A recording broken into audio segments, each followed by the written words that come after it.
Okay, so in today's episode of the Platform Presents podcast, I have an interesting guest here with me today. I'm with Steven Meterissian, and he is hailing over as the Senior Growth Marketing Lead at ZenHub. And yeah, what ZenHub is all about is actually quite an interesting approach. It's a productivity management software for software teams, right? So it connects code to strategy. And today we want to really deep dive into what that actually means in reality, what that means on the daily, on the daily basis, but also as Stevening is heading up a product-led growth growth motion for the company. We want to drive into what that actually means and how they are leveraging product qualified leads for their company. So yeah, a lot to dive into. People who are interested in product-led growth, definitely that's the episode for you. So guys, welcome to the show. And Steven, great to have you.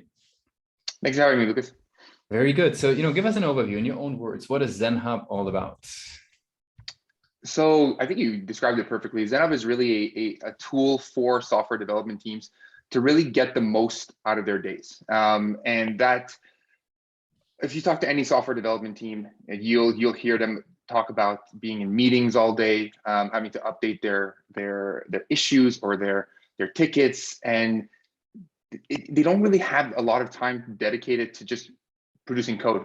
And so what ZenHub does, partially through our native integration with GitHub, is allows software developers to be more productive in a day. And not only that, give them more hours back by simplifying their workflows with some automation on our end, by centralizing their work. So we have an extension directly in GitHub, so they don't have to context switch in and out, and just giving them the tools like planning poker, any sprint reviews, obviously an issue board, all the tools that they need to go to one place, get all their information, and not have to context switch and find different and use different softwares.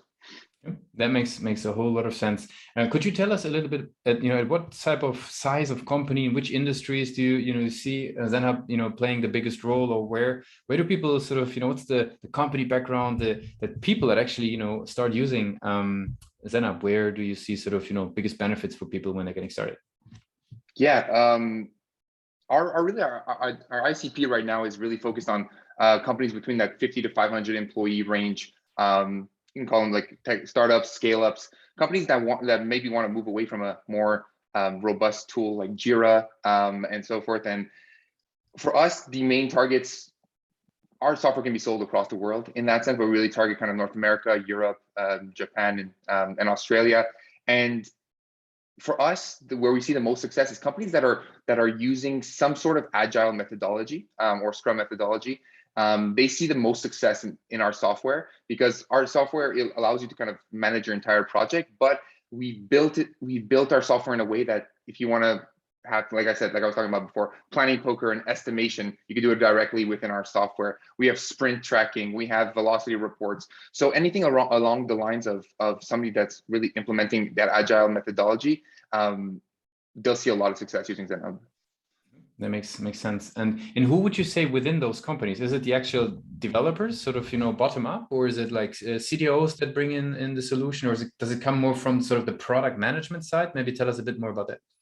Yeah, our main target audience right now is really the we call them process owners, because that will encompass, like you were talking about, like product managers, project managers, product owners, scrum masters.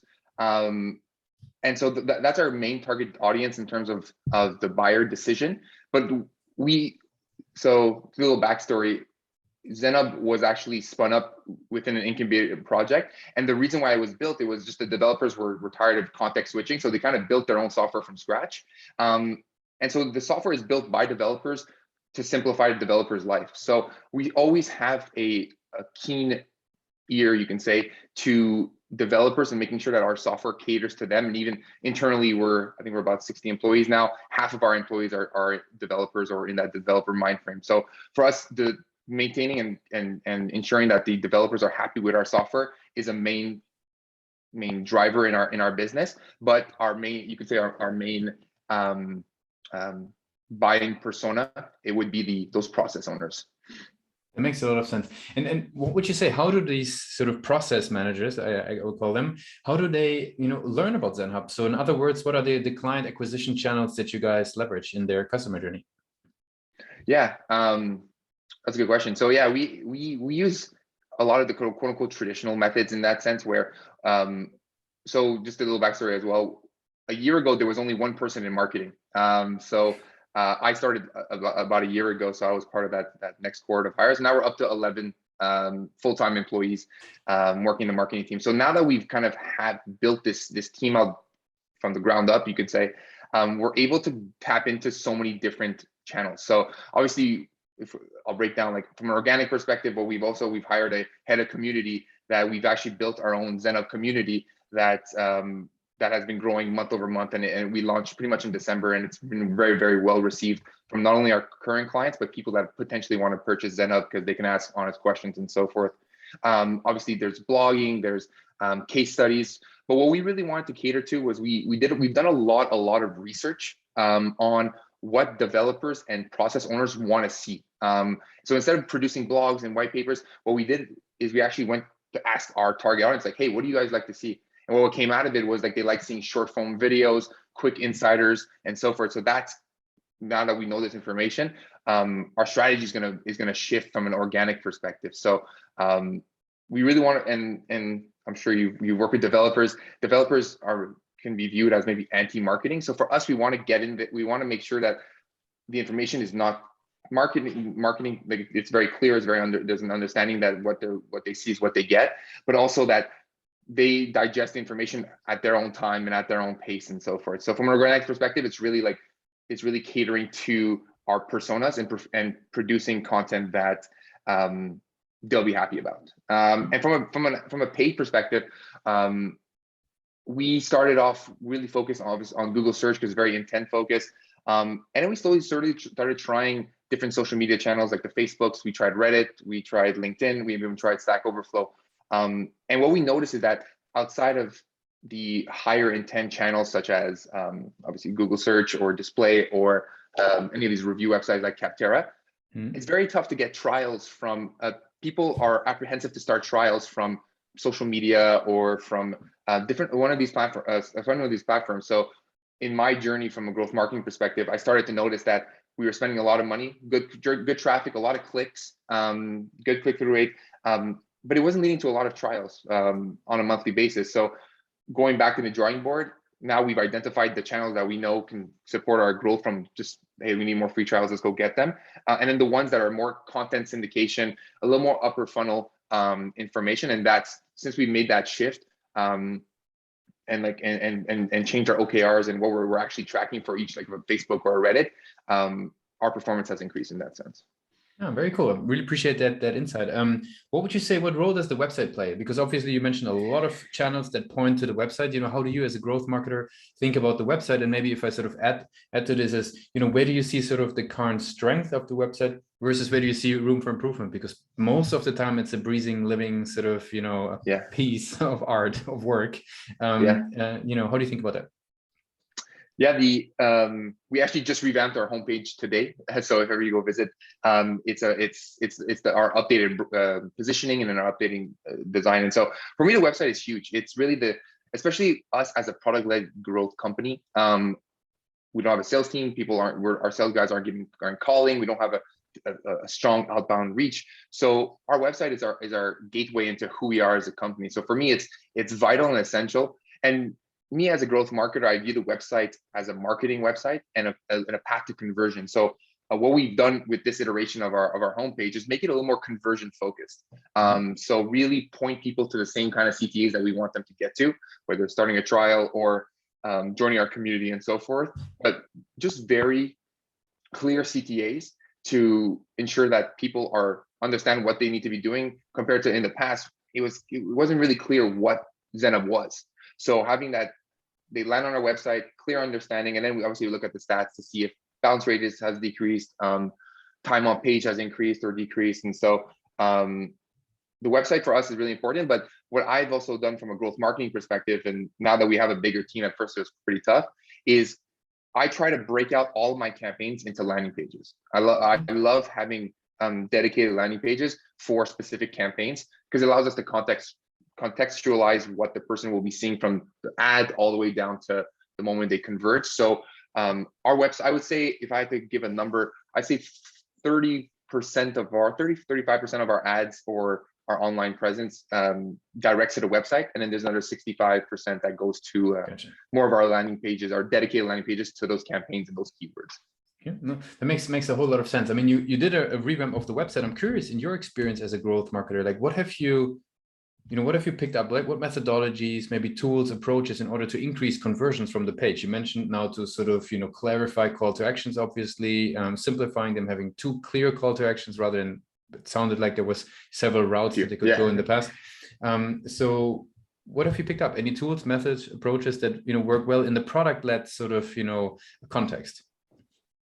Yeah, I think when it comes to, I think a lot of times as marketers, we try to, I feel like sometimes we try to overcomplicate things that should be simple. And that's as a team, that's what we did. We really looked at our website and just stripped away what we didn't need. And so in terms of tools, there wasn't necessarily one specific tool, but in terms of advice I would give to somebody, it's more, put yourself in your buyer's shoes. And if you read the content or there's something that isn't clear, it's probably not clear to that person as well. And so for me, that's the biggest piece of advice is go back to the drawing board, look at your statistics as well.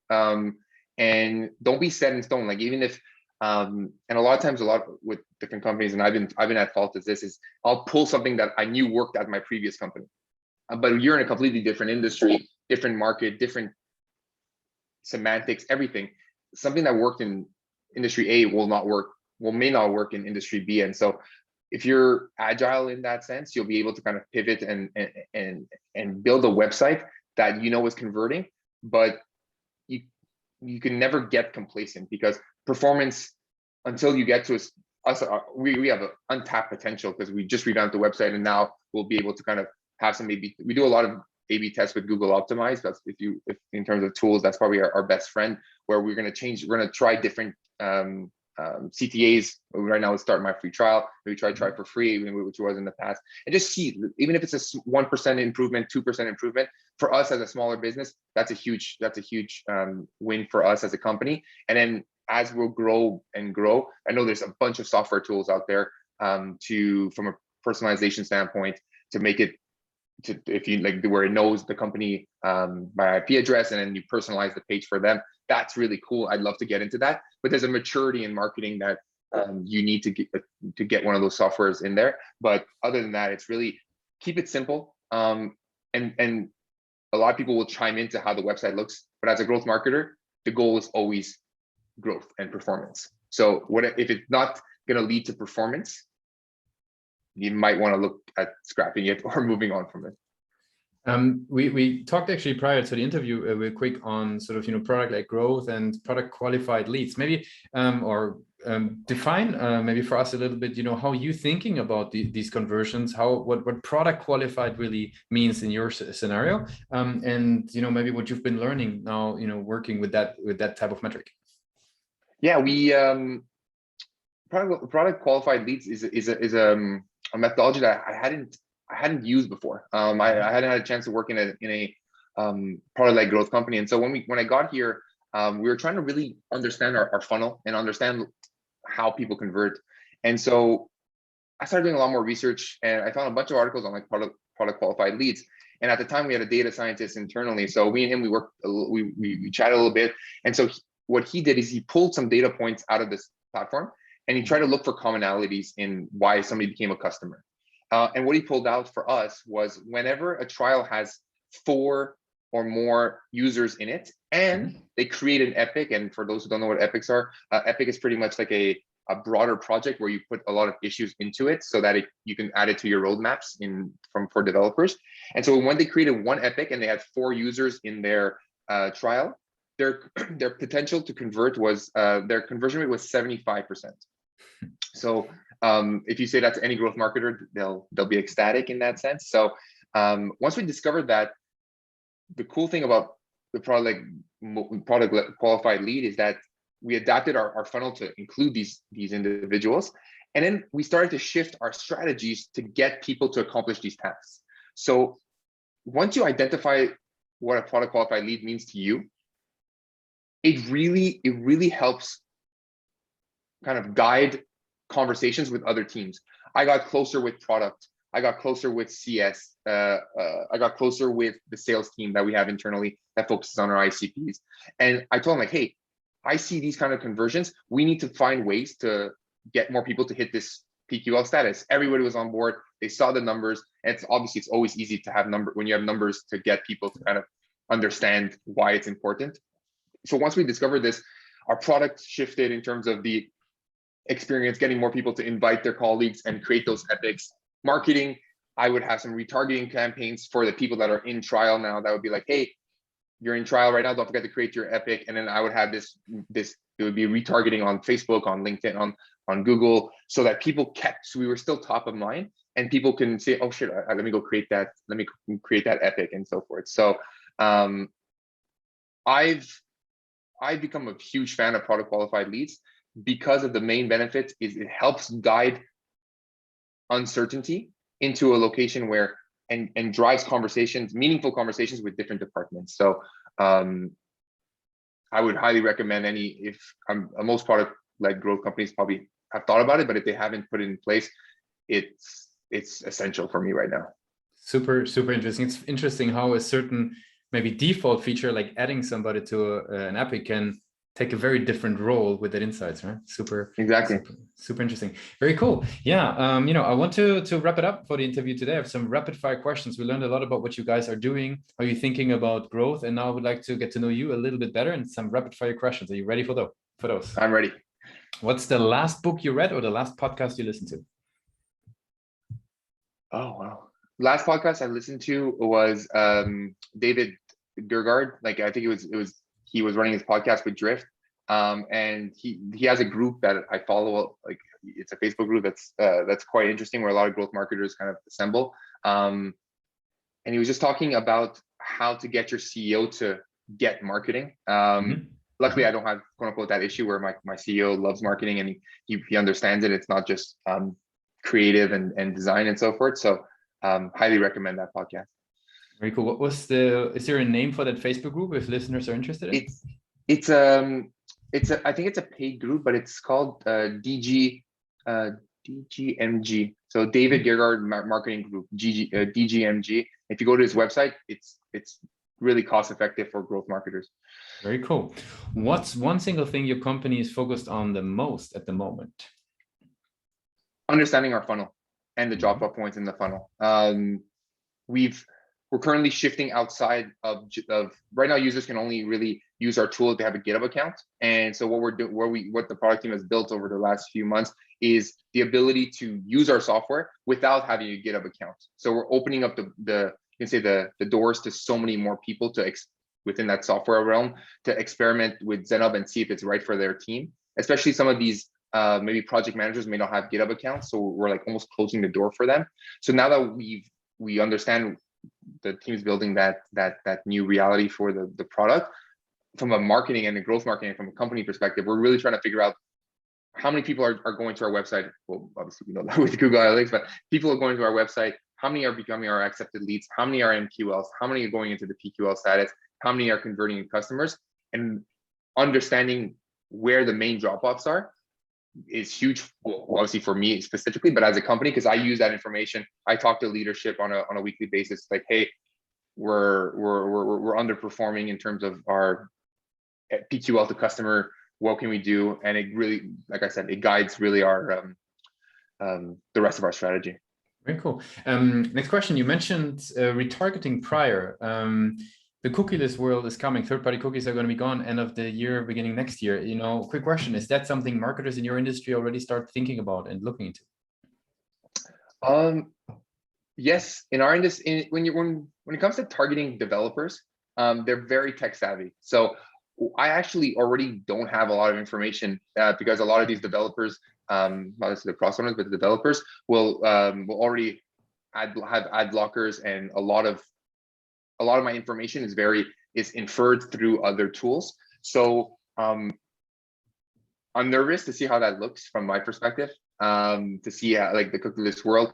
But like I feel like marketers are very very adaptive in that sense. And one door closes, another one opens. And that's why I love reading I read a lot of blogs, and I listen to a lot of videos online, just because every 6 months, if you're not reading or you're not learning in growth marketing, you're just you're at a standstill, because what worked 6 months ago will not work now. What worked in that industry won't work in this one. So yeah, I'm curious to see how I've already kind of adapted to this new reality, but I'm curious to see how other industries adapt to it. And what I like to do, like they say, great artists steal, is pull away from different industries and see how they're operating, and then pull it and kind of bring it back to my reality. Very cool. For the very last question, I want to do a bit of time travel with you. Let's go back to the days of Concordia University, right? You're heading out of formal education. Now you're off into the world of growth marketing. What's the one advice you give yourself for your journey? Wow, that's an excellent question. I have not thought about that. I would tell myself not to be too hard on myself. I think in growth marketing, we put a lot of pressure on ourselves to, obviously it comes with the territory in that sense, performance and growth, and what you did how good you were last month doesn't move into the next month. So there was weeks and there was days where I was very hard on myself, and performance wasn't working, and it kind of overshadowed the rest of my quote unquote my life, my personal life. And I forgot, I think it was a couple of years ago, where I just took a step back and see what's important. And I realized that there's a lot of things that I would stress over that were completely out of my control. And so once you accept that reality and you focus on the things you can control and be ready for and prepare, I haven't been stressed in a very long time. I understand what needs to be done on a daily basis. I schedule my day, and if something pops up and it needs to be moved forward or moved back, I know that my stuff is ready to go, and I can only control the things I can do. I can influence other decisions, but if it's only lose sleep over things you control, and the rest will kind of follow suit, and not to be worried about that. Very nice. That's very much in the motion of ZenHub, right? Very, very good. Yeah, I want to give you the very last word. If somebody would be forgetting what we discussed today about ZenHub, what's the one thing they should remember? This goes to the startups and scale-ups kind of around the world. If you want to have more visibility on your software projects, if you want to give more time back to your developers to be able to code and ship more and ship faster software, just look at ZenHub. It's a free software. It's a free trial. You might as well give it a try. And it might be scary to think to move away from a project management tool you've been using for years, but it's really worth it. Our customer success team is completely free, and so they can help you they'll walk you through the software from beginning to end. And we've seen the results, and people are ecstatic using ZenHub. Now it's just a matter of having more people use it and growing that word outside of just our network. Steven, thanks for being a part of Platform Presents. Thanks for having me, Lucas.